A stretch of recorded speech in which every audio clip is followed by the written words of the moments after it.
We're pulling back into the homestead from one dusty terrain to another after spending a couple of days at the beach. The beautiful part about living in Florida is, no matter what part of Florida you live in, a beach is always a hop, skip, and jump away.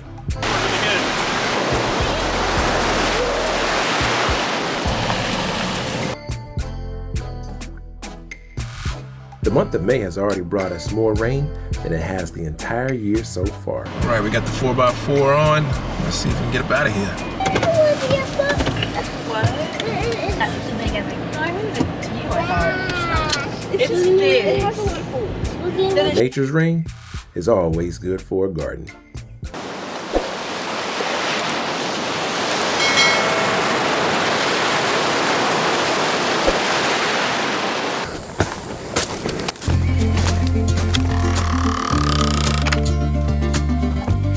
Welcome back to the channel.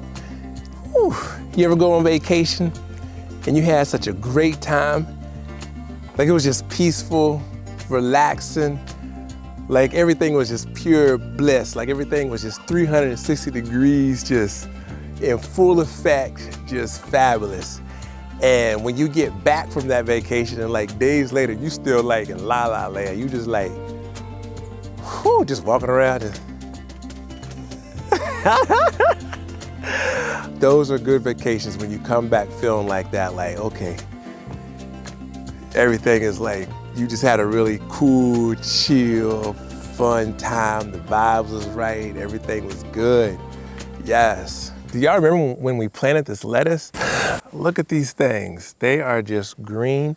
I don't think we've had our lettuce looking like this ever. But they are really shot up, sprouted up, looking all green, looking like fluorescent green, lime green. Yeah, these are doing really good. We've never had our lettuce looking like this, growing like this. And if we move this leaf back, ooh, look in there. We got a nice looking squash right here. There's a couple more smaller ones in there. But yeah, look at that.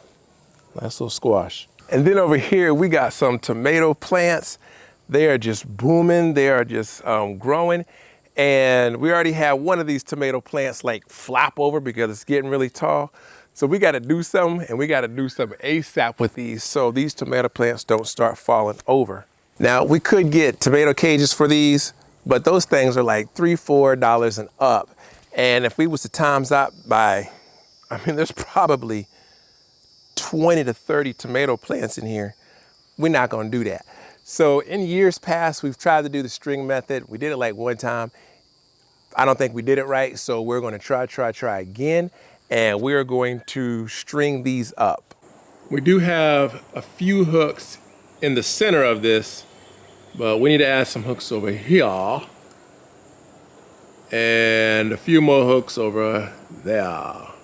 All right, to string up these tomatoes, we have some hooks that we already have. We've had these over the years for different projects, so we're gonna use these. We have some salvage string that we've used for building projects over the years. Hey, Dad. Hey. Just letting you know, we'll be ready to go soon. Okay, thank you. Yeah, of course. Okay, thank you. All right, and then we have some clamps that we are going to string up the tomatoes. Okay, we gotta go. We got some place to be, very special, very cool, that you're gonna see.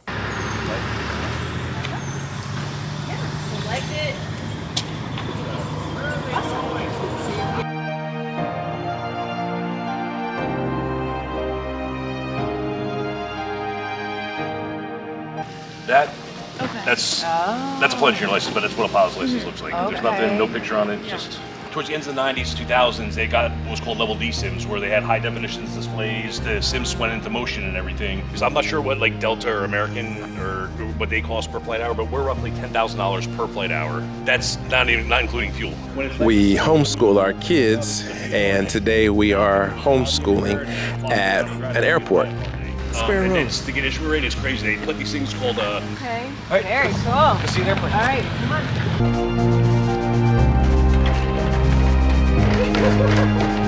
All right, going to get our own private tour.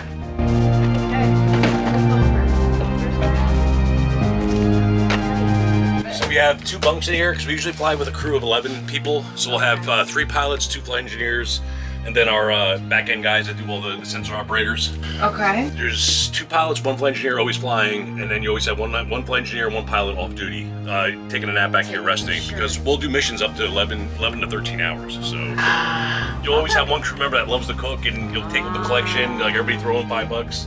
When you're on deployment, he'll come with just bags of everything, and I've done missions where, you know, we had pancakes in the morning, Philly cheesesteaks for lunch, and then hamburgers for dinner.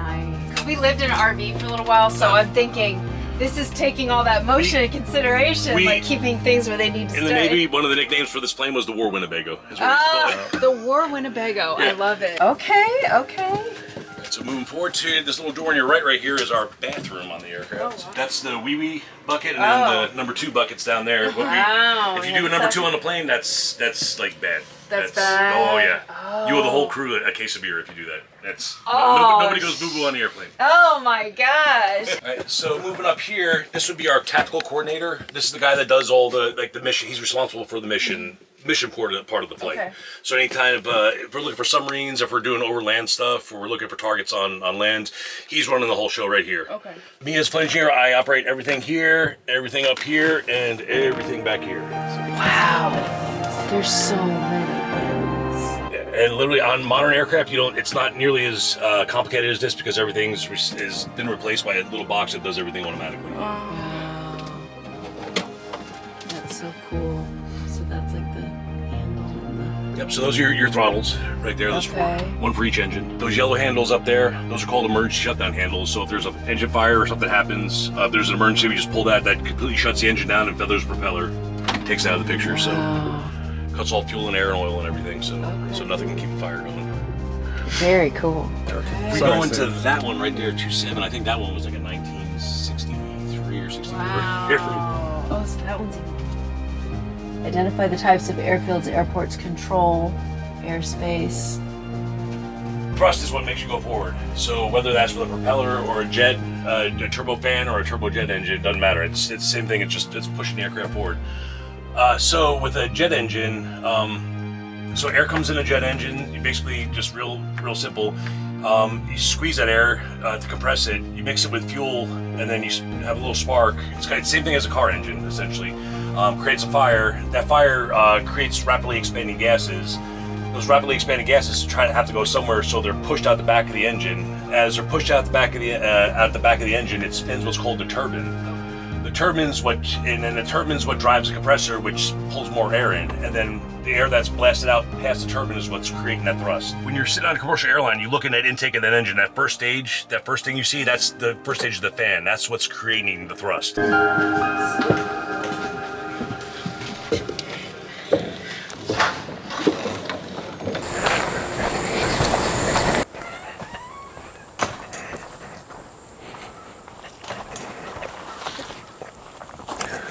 Now these are elevated raised garden bed planters, so we're gonna have to climb up here so we can go up there to drill holes. Let's go.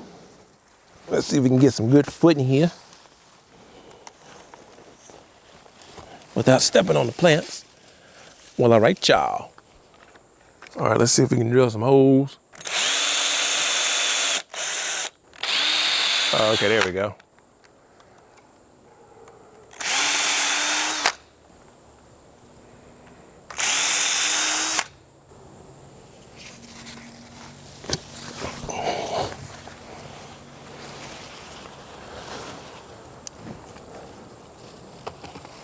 We ain't trying to step on these plants.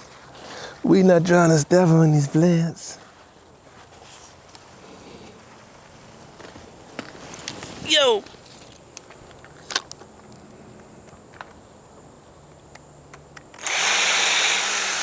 Oh, I should have brought the hooks up here. Kill 2 birds with 1 stone.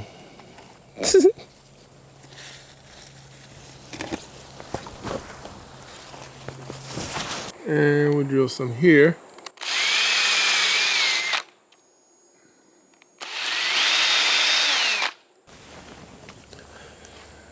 All right.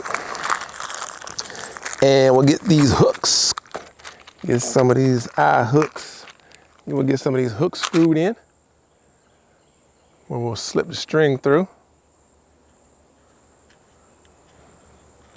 Get them in there nice and tight. I think that's good for that one. Put another one there. Come on. Now we got a bunch of them here, kind of bunched up. I might borrow some of these and spread them out. All right, we'll put some hooks up here. Try to get them as twisted in that wood as much as possible.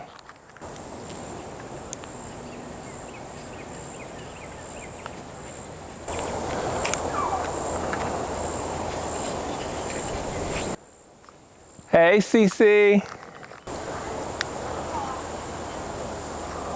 Get those nice and tight in there. Let's see if we can walk down this plank. I took one of these hooks out, but I think I'm gonna put it back in because we're gonna need it. Yeah, we're gonna need those. So we'll put one back in that hole there. We'll put another one back in that hole there, just in case while we up here. Get on in there. I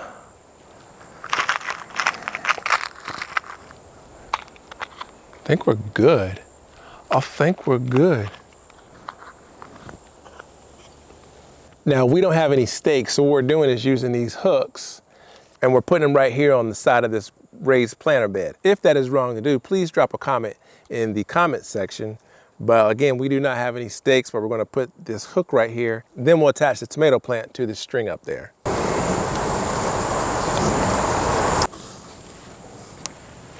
And we're just going down this raised planter bed and drilling some holes in the side of it for the hooks in front of the tomatoes.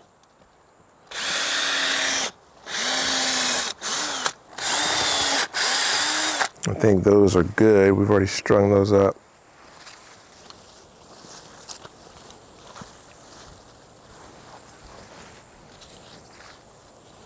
We'll do one more here. All right. Oh, we gotta do the other side.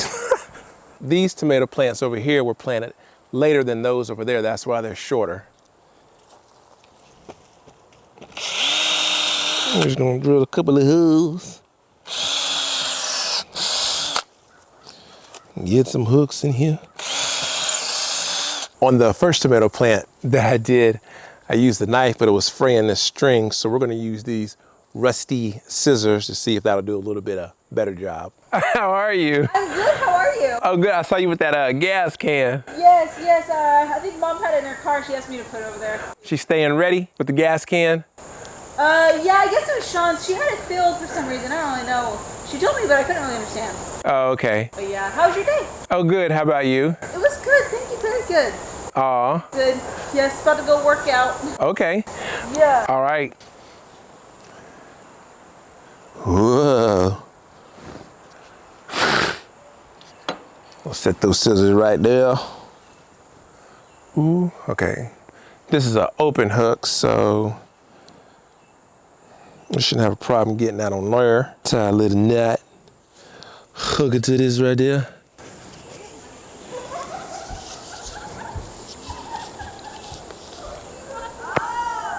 Oh, let's grab these scissors.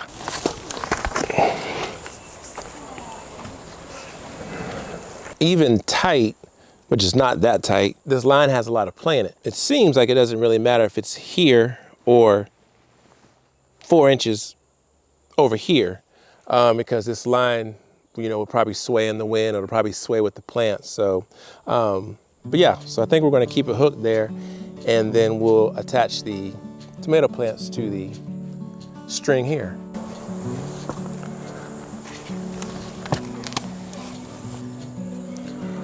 All right, we'll bring this over. Bring it up and over.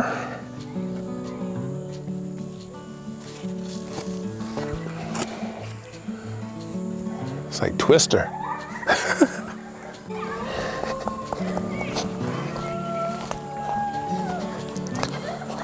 And we'll just tie this to our hook. We'll bring this behind there.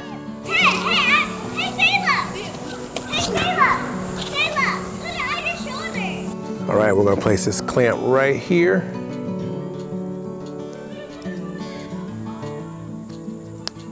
Boom. If I ain't careful, I'm gonna make a spider web out of this.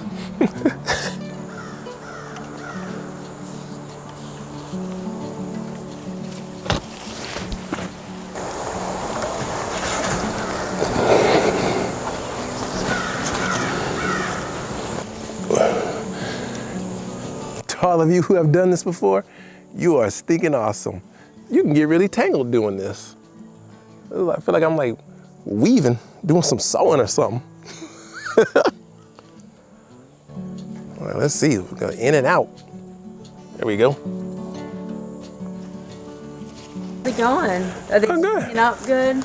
Oh yeah, just takes a little time, but it's fun. Oh my gosh, see the... Oh man, that just brought back memories. The RV. Yes, of her bed and the way the sun would shine in, so we would hang the towel. Oh yeah. How we had to hang that to like block the sun. Right. Memories. Uh-huh.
Excuse me, pardon me, excuse me.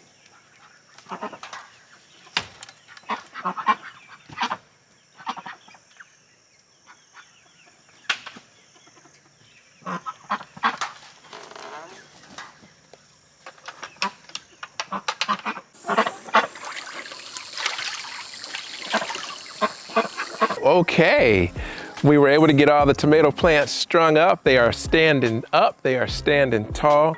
This tomato plant had failed previously, so we were a little late getting to that one, but we did get it strung back up. So all the tomato plants, they're standing up, they're standing tall, and they're all strung up, and they still have a lot of room for growth. These are flowering, so hopefully we should have some tomatoes starting to grow here soon. The string seems to be holding up so far. We'll see how they do with the weight of the tomatoes on it. Thank you so much for watching Lanil Havenland Life. These smell so good.